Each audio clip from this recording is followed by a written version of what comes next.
Maharashtra today 24 news सत्य परिस्थितीचा सविस्तर आढावा। शिंदखेडा शहरात पत्रकारांची मुस्कटदाबी करण्याचा प्रयत्न, पोलीस प्रशासनाला निवेदन देण्यात आले। शिंदखेडा शहरात पत्रकारांची मुस्कटदाबी करून दहशत निर्माण करण्याचा केविलवाणा प्रयत्न होत असून त्याची चौकशी करण्यात यावी अशा मागणीचे निवेदन शासनासह पोलीस प्रशासनाला देण्यात आले। शिंदखेडा पोलीस स्टेशनचे पोलीस उपनिरीक्षक दीपक ढोके यांनी निवेदन स्वीकारले आहे। सध्या महाराष्ट्रात नाशिक जिल्ह्यातील बोंदू, भाभा, अशोक खरात याबाबत उलटसुलट बातम्या प्रसारित होत आहेत। सदर बातम्या नॅशनल चॅनललाही प्रकाशित झाल्या आहेत। त्याच धर्तीवर शिंदखेडा तालुक्यातील लोकवृत्त मराठी चॅनलच्या प्रमुखांनी बातमी प्रसारित केली। सदर बातमीचा राग येऊन भाजपातील नगरसेवक प्रतिनिधी गोविंद प्रकाश मराठे उर्फ दादा मराठे यांनी सदर चॅनल प्रमुखास धमकी देऊन माफी मागावी अशा प्रकारे मत सोशल मीडियावर प्रसिद्ध केले। सदर चॅनल प्रमुखाने मी सुधारित बातमी प्रसिद्ध करतो असे सांगितल्याचे कळते व दिलगिरी व्यक्त केली। मात्र संबंधित मराठी चॅनल प्रमुखाच्या बाबतीत गुन्हा दाखल करावा अशी मागणी दादा मराठे यांनी करून पत्रकारांची मुस्कटदाबी करण्याचा केविलवाणा प्रयत्न केला आहे। पत्रकारांनी कोणतीही बातमी विरोधात देऊ नये असे वातावरण निर्माण केले आहे।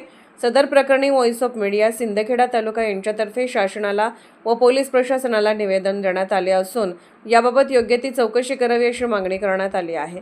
तर व्हॉइस ऑफ मीडिया राष्ट्रीय अध्यक्ष संदीप काळे यांच्यासह महत्त्वपूर्ण पदाधिकारी अजित कुंकुलोड, गोरक्षनाथ मदने, उत्तर महाराष्ट्र विभागीय अध्यक्ष कल्पेश महाले यांनाही होत असलेल्या मुस्कटदाबीबाबत पाठवण्यात आली आहे। या प्रकारामागे कोण सूत्रधार आहे याचीही चौकशी व्हावी अशी मागणी करण्यात आली आहे। यापूर्वीही राज्यात विविध ठिकाणी वरील प्रकार होत असून शासनाकडे व्हॉइस ऑफ मीडियाच्या माध्यमातून सरकारला चांगलेच धारेवर धरले जाणार आहे, त्याबाबतचे नियोजन केले जात आहे। शिंदखेडा येथील लोकवृत्त मराठी चॅनलचे प्रमुख भूषण पवार हे व्हॉइस ऑफ मीडिया पत्रकार संघटनेचे शिंदखेडा तालुका सचिव आहेत। दिनांक 30 मार्च रोजी संपूर्ण महाराष्ट्रात जिल्हाधिकारी कार्यालयासह तहसील कार्यालयासमोर पत्रकारांवरील अन्यायाच्या विरोधात धरणे आंदोलन करण्यात येणार आहे। सदर प्रकरणात शिंदखेडा शहरासह तालुक्यातील पत्रकार बंधूंनी सहभागी व्हावे असे आवाहन व्हॉइस ऑफ मीडिया पत्रकार संघटनेने केले आहे। शिंदखेडा पोलीस स्टेशनला दिलेल्या निवेदनावर प्राध्यापक प्रदीप दीक्षित, प्रकाश चौधरी, महेश गुजराती, मुरलीधर महाजन, चंद्रकांत माळी, मनोज गुरव, भूषण पवार, महेंद्र मराठे, जितेंद्र सूर्यवंशी, शोभाताई पाटील, प्राध्यापक चंद्रकांत डागा, प्रमोद शिंपी, महेंद्रसिंह गिरासे सर्व पत्रकार मोठ्या संख्येने उपस्थित होते। आज रोजी व्हॉइस ऑफ मीडिया तालुका शिंदखेडा जिल्हा धुळे या पत्रकार संघटनेच्या वतीने शिंदखेडा पोलीस स्टेशनला 2 दिवसापूर्वी घडलेल्या घटनेबाबत निवेदन देण्यात आले आहे। सदर प्रकार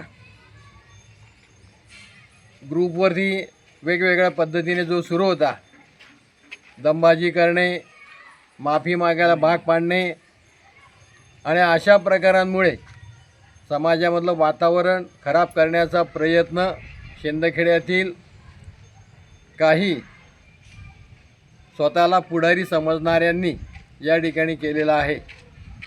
त्याच्यामध्ये उल्लेख करू इच्छितो गोविंद प्रकाश मराठे उर्फ दादा मराठे यांनी व्हॉट्सअपच्या माध्यमातून जो प्रकार पत्रकारांच्या संदर्भामध्ये केला, पत्रकारांच्या संदर्भामध्ये या गोष्टी कुठल्याही प्रकारे खपवून घेतल्या जाणार नाही। पत्रकारांचा आवाज, मुस्कटदाबी बंद होणे गरजेचे आहे। पत्रकारांवरती कुठल्याही प्रकारचा प्रेशर नसावा। पत्रकार हा लोकशाहीचा चौथा आधारस्तंभ आहे आणि म्हणून आम्ही सर्व समाजाची सेवा करण्यासाठी सज्ज आहोत। असं असताना देखील आमच्यावरती वेगवेगळ्या प्रकारे किंवा आमच्या पत्रकार संघाच्या सदस्यावर वेगवेगळ्या प्रकारे आरोप करणं हे देखील चुकीचं आहे। याची चौकशी व्हावी आणि चौकशी होऊन त्यांच्यावर कार्यवाही करावी अशा प्रकारची मागणी शिंदखेडा तालुका व्हॉइस ऑफ मीडिया पत्रकार संघटनेच्या वतीने या ठिकाणी आम्ही केलेली आहे। आज शिंदखेडा पोलीस स्टेशनला आम्ही निवेदन दिलेलं आहे, त्यांनी देखील आम्हाला आश्वासन दिलेलं आहे। धन्यवाद। अलीकडे एका व्हॉट्सअप ग्रुपमध्ये माझ्याकडनं एक बातमी प्रकाशित करण्यात आली यूट्यूब चॅनलच्या माध्यमातून। त्या ठिकाणी टाकलेला जो फोटो होता लगेचच तात्काळ मला कळविण्यात आले की हा फोटो बनावट आणि एडिट आहे। आणि आम्ही लगेच तो तात्काळ डिलीट केला आणि सुधारित बातमी नंतर प्रकाशित करण्यात आली.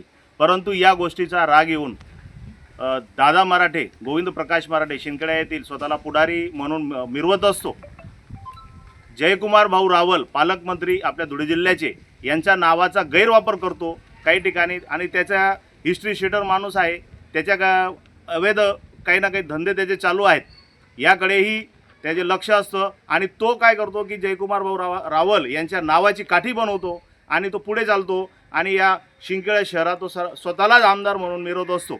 अशा व्यक्तीने पत्रकारितेची मुस्कटदाबी करण्याचा प्रयत्न केलेला आहे आणि जयकुमार भाऊ रावल एक मोठे व्यक्ती आहेत, पालकमंत्री आहेत, त्यांची महाराष्ट्रात खूप ख्याती आहे आणि अशा व्यक्तींची नाव तो घेऊन आमच्यासारख्या पत्रकारांना मुस्कटदाबी करण्याचा प्रयत्न करत आहे. आम्ही त्याच्या या मुस्कटदाबीला बळी पडणार नाहीत. त्याच्या विरोधात आम्ही शिंदखेडा पोलीस स्टेशन या ठिकाणी एक तक्रार अर्ज केलेला आहे आणि या न्यायव्यवस्थेवर आमचा खूप विश्वास आहे आणि आम्हाला न्याय मिळणार यात शंका नाही. महाराष्ट्र टुडे मराठीसाठी ब्युरो रिपोर्ट मुरलीधर माळी, शिंदखेडा, धुळे.